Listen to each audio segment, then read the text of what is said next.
8.6 is a very short section, and it's a little bit outdated, really. And that's called integration by tables and other techniques. Integration by tables was an important technique for engineers and mathematicians for centuries, because people didn't have time to do all these calculations. Very often they needed integrals for their research or for their projects. So there were big tables of integrals, like whole books of integrals, and then when you need one, you just go for a reference and look at that table and gives you the result. Nowadays, you have many online resources to get integrals. For example, Wolfram Alpha, so you can just type in your integral and it'll get the answer back. But anyways, it's still considered like something good to have a reference book on integrals, and from there just read integrals quickly. The main skill that you need to develop there is to be able in the long look to know where to look, and that's standard thing, like to do the search. So in your textbook, at the end of the textbook, they have a table, extended table of integrals, and then they are systematized according to the types. And then when you look at the integral, you try to recognize where it is and read the solution. So for example, I'll just do one problem because there isn't much that I can show you here. So for example, you look at the integral of square root of x squared minus 9 over 3x dx. Oops, I lost the dx in my notes. So what happens here, you recognize that this is the expression that has square root of x squared minus a squared, and then power of x. So you find that that's on your textbook line number 29. So extended table. Not our basic table that we try to memorize. This one I don't expect you to memorize it. I don't think that I'll put it on the exam. So just in your homework, I want you to just practice this a little bit, how to find or identify which line to look at and read the answer. And the answer then says it's 1/3, you read just square root of x squared minus 9 minus 3 arc secant absolute value of x3 plus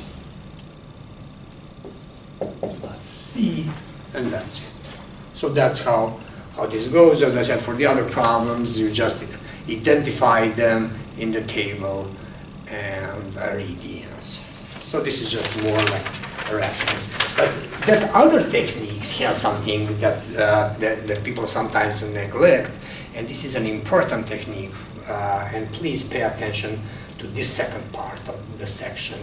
So what is that? So it's called trigonometric, or I call it like that, simple expressions. Why did I call it simple? Because I'll do one problem to show you what's happening. Number 65, and it says definite integral from 0 to pi over 2, 1 over 1 plus sine theta plus cosine theta and d theta. So what's happening here? So I emphasize here this word simple, so that you don't think of doing this in section A3. Section A3 had high powers of sine or cosine or tan or secant, and if you were to use this technique, you would run into really complicated expressions. So don't even think about using it. But here what's happening is, you see that powers of sine and cosine are fairly low, and there is a little here trouble how to use trigonometry to simplify this. Only some things could be done. But generally, the main thing is when you see, especially if I were to see 3 here, then I would definitely say, oh, that's the one. And that's the substitution that we all call tan x half substitution. So for simple trig expression, tan x half is your good ally, but be aware that you will run into rational functions that are a little unpleasant to finish. So what is that 10x half substitution? Generally, you take substitution, I'll call it Z in my notes, I don't know, maybe I'll call it U, for different. So U is 10 theta half. And you can say, why 10 theta half? It's not showing here at all, because 10 theta half has a beautiful property that both sine and cosine are nicely expressible in terms of 10 theta half, and those are formulas from trigonometry. So what would that be? Sine theta would be then 2u over 1 plus u squared.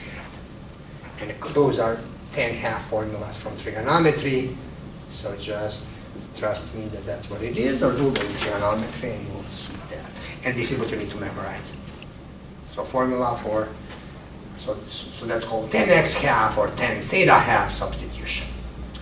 And then you can say, yes, but what do we do when it's not derivative ready? Then what do we do? You remember our strategy. If it's not derivative ready, solve for theta.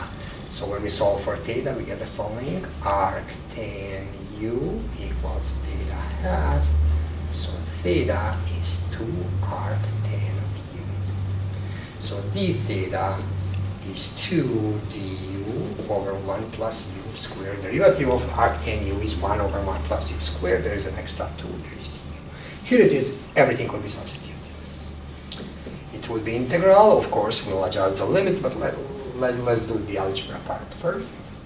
So it will be 1 plus 2u over 1 plus u squared plus 1 minus u squared over 1 plus u squared times 2 du over 1 plus u squared. You can say, oh, this doesn't look too pleasant, but at least there is no trigonometry, everything is rational functions, and you remember from 8.5, rational functions are algorithmically doable, so everything's good.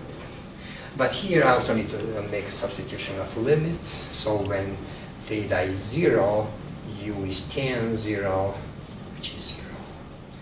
When theta is pi over 2, u is tan of pi over 4, because it's tan of half, which is 1. So look how nice are the limits. So no more trigonometry today, or at least I hope it might show up somewhere. But right now, trigonometry completely disappeared. Now the question, how do I treat this little algebra? You can make common denominator and all that. Actually, you know what's the best? That I distribute 1 plus u squared on everybody here, and which is legal moving algebra. What do I do here? Since you don't need this anymore, because theta is gone, I will erase this part so that I can have a little more space. So what would that be? It would be integral 0 to 1. And then 1 multiplies 1 plus u squared, so you'll get 1 plus u squared plus. When second one multiplies 1 plus u squared, they cancel, so I just get 2u. When the third one, so I kind of rushed at that distributive law. When the third one multiplies 1 plus u squared, denominator disappears, and we get 1 minus u squared. Look how nice it is. 2 goes on top, du is here. It doesn't look bad at all. And it will look even better when I cancel by u squared and u squared. And then what happens? It's integral 0 to u. I have 2 plus 2u, so I can even factor out 2, 1 plus u du. So this is like in a commercial, everything works perfect. When you buy it, not that much. So when you do the homework, it might not be so perfect. This one really worked well. So what would that be? It's ln of 1 plus u between 0 and 1. Why didn't I put absolute value? Because numbers are positive, so there's no need. So what do I get here? ln2 minus ln1. ln1 is 0, so I got ln2. So please remember this technique.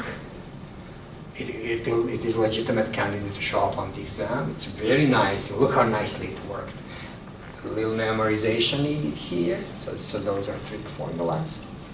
And also decision making. So with decision making, I always think of it like my last resource. You know, so I never pull it out easily. But if I run out of all other options, good trigonometry or derivative ready or reductions or anything like that. When, especially as I said, if I have some bad numbers here that don't give me a chance to simplify things, then I go for the substitution, and this is how it